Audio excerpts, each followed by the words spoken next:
How are you? It's me, Jeffrey Dean, saying hello. How's it going? Good. Are you tired of talking about this yet?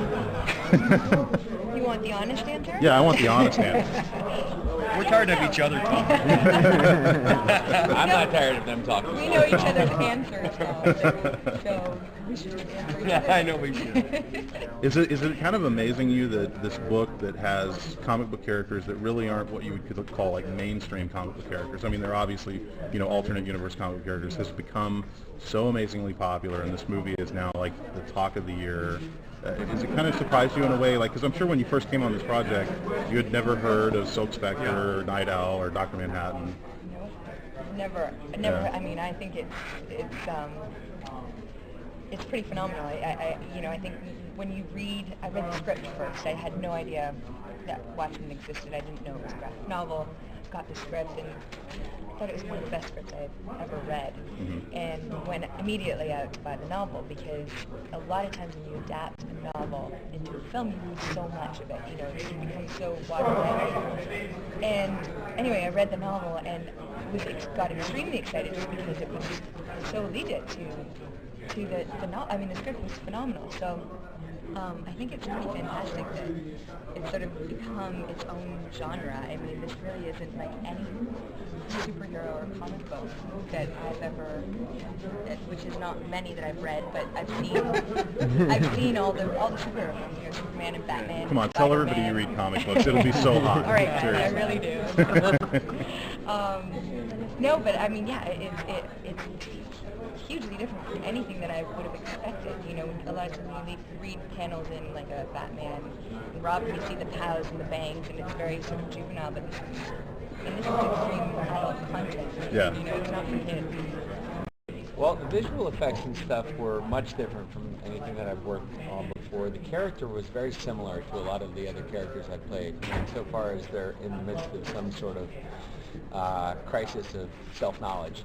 And so to that extent, that was the thing I identified with in this. I couldn't really understand Dr. Manhattan. He was sort of inscrutable, and as far as like the source material goes to describe him and his plight, the screenplay can only go so far. It can only hint at it. So the question is, how do you elaborate on it and give, a real psychological, interesting, and like coherent study of this supernatural being? But that ultimately ended up being secondary to figuring out how to hang out in those pajamas and not feel like a douche. So, come on, half a dozen together. Yep, classy right up to the end. We might have laughed once or twice in his face when we saw him. I mean, he looked like a human Christmas tree with dots on his face. I mean, and then he's supposed to be playing this almighty superhuman man, and it's just, it's sort of hard to believe What? in the beginning. Do tell. But Billy is But just we're a used to phenomenal seeing it actor, too. That's the other thing, is these characters have known him for a long time. Jeffrey, you're a guy that typically plays a lot of kind, nice types of characters. Yeah. Was it a good opportunity for you to sort of break out of that and play like just this real asshole of a guy? Yeah, absolutely.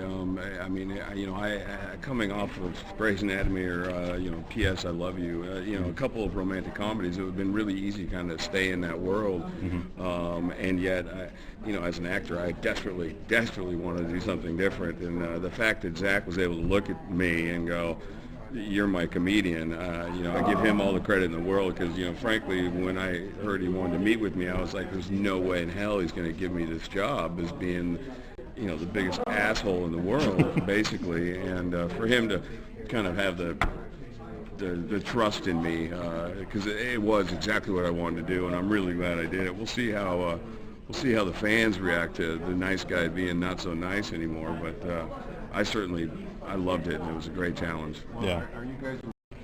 Well, I mean, that's his whole identity. That's his whole, that's what defines him. I think,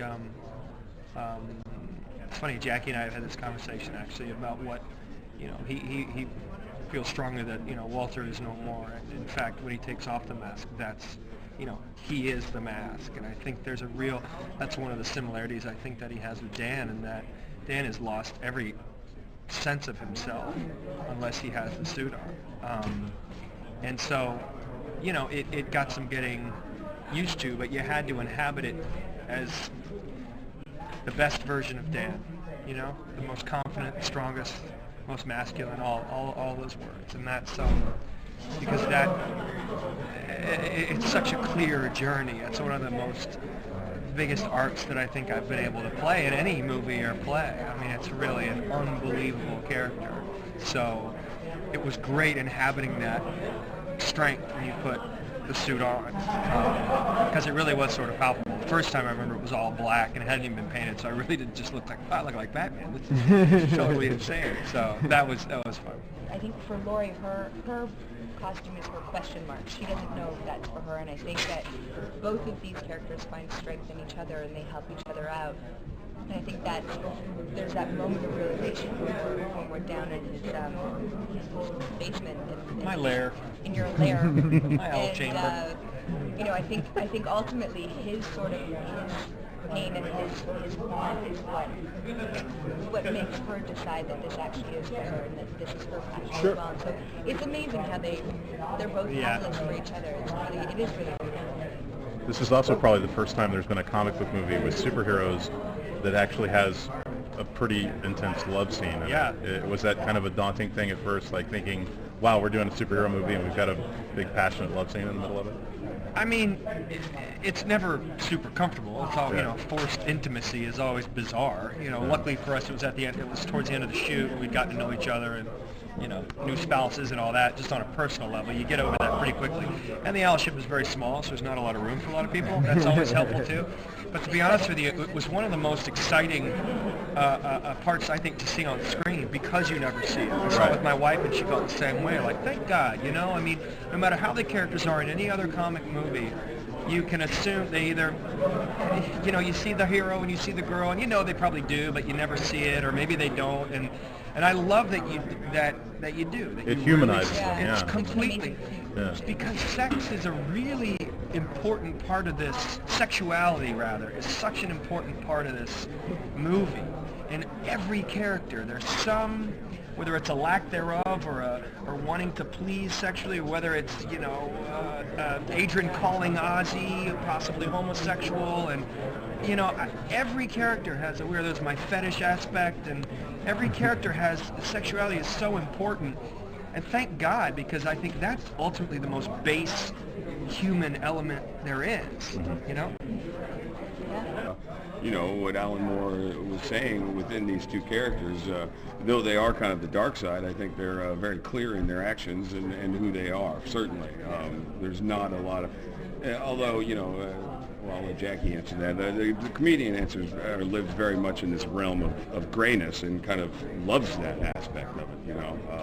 Whereas, you know, Jackie's take on Rorschach is, you know, much different than that. But, you know, all the credit in the world to Dave and Alan for kind of making these characters so complex and with so many layers and getting to kind of, you know, live and immerse ourselves in the world of Watchmen and play these characters was certainly fun. And you're right, we you know, there was an end to the beginning and an end, and the roller coaster ride in between. But I always kind of knew where I was going within that.